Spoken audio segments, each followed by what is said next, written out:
रायबरेली में भारत की communist party मार्क्सवादी लेनिनवादी भाकपा माले ने पूरे देश में लागू किए गए 3 नए कानून का विरोध करते हुए टीम के माध्यम से राष्ट्रपति व राज्यपाल के नाम का ज्ञापन सौंपा।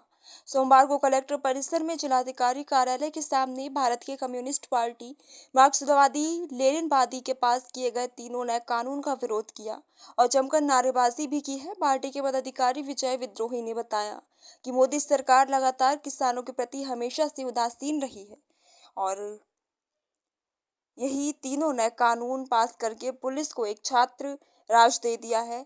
पहले पुलिस अगर किसी आरोपी को पकड़ती थी तो 3 साल के अंदर उसे मजिस्ट्रेट के सामने पेश करना पड़ता था, लेकिन नए कानून में ऐसा नहीं है। पदाधिकारियों द्वारा मांग की गई है पास किए गए तीनों नए कानून पर रोक लगाई जाए और उचित प्रशिक्षण और विचार विमर्श के लिए संसद में फिर से पेश किया जाए। उत्तर प्रदेश में गरीबों के घरों पर बुलडोजर चलाना बंद हो, उनकी बेदखली रोकी जाए और दमनकारी बुलडोजर राज पर रोक लगाई जाए।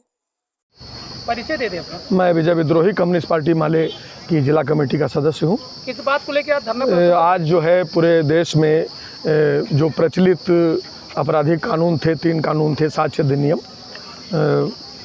भारतीय दंड संहिता, वो सब समाप्त करके मोदी जी 3 आपराधिक कानून लाए हैं।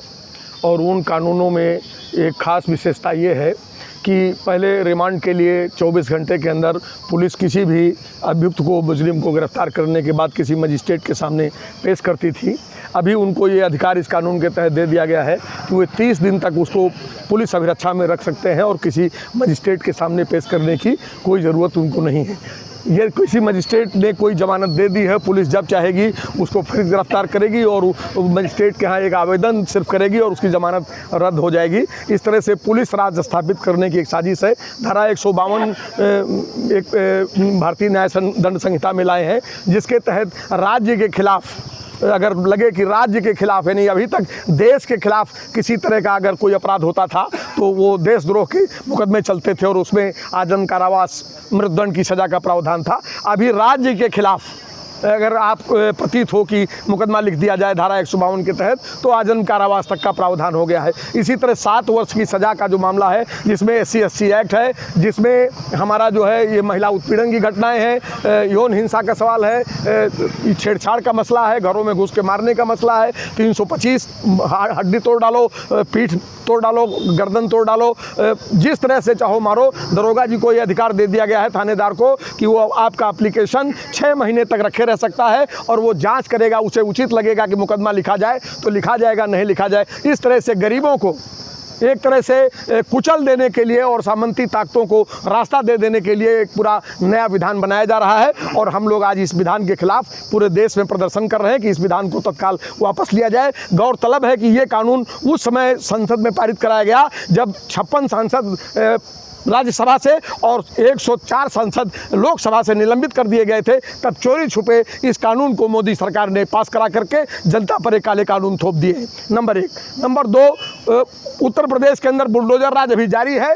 नाम से लोगों पर हमले हो रहे हैं। लखनऊ में एक अकबर नगर नाम के मोहल्ले में 1200 घरों को उजाड़ दिया गया है। वहाँ हिंदू आबादी थी, मुस्लिम आबादी थी, वहाँ पर सिख आबादी थी, जैन आबादी थी, लेकिन नाम अकबर नगर था, इसलिए नाम से उस पूरी की पूरी बस्ती को डिमोलिश कर दिया गया है। और वो 1200 लोग इस तरह के बेमौसम में अपने बूढ़े माँ बाप, बच्चियाँ, जवान बेटियाँ उनको लेकर के पड़े हुए हैं। सरकार उनके पुनर्वास की कोई व्यवस्था नहीं कर रही है। और इसलिए हम ये कहने के लिए भी आज यहाँ इकट्ठा हुए हैं कि इस तरह का जो बेदखली का बुलडोजर राज चल रहा है, इस पर रोक लगाई जाए और जो लोगों को बुलडोज किया गया है उनको पुनर्वासित किया जाए। तीसरी मांग हम लेकर के आए हैं कि मॉब लिंचिंग की घटनाएं फिर इस देश के अंदर बढ़ रही हैं। इस प्रदेश को फिर से एक बार अल्पसंख्यकों और दलितों की कब्रगाह में बदलने की साजिश हो रही है।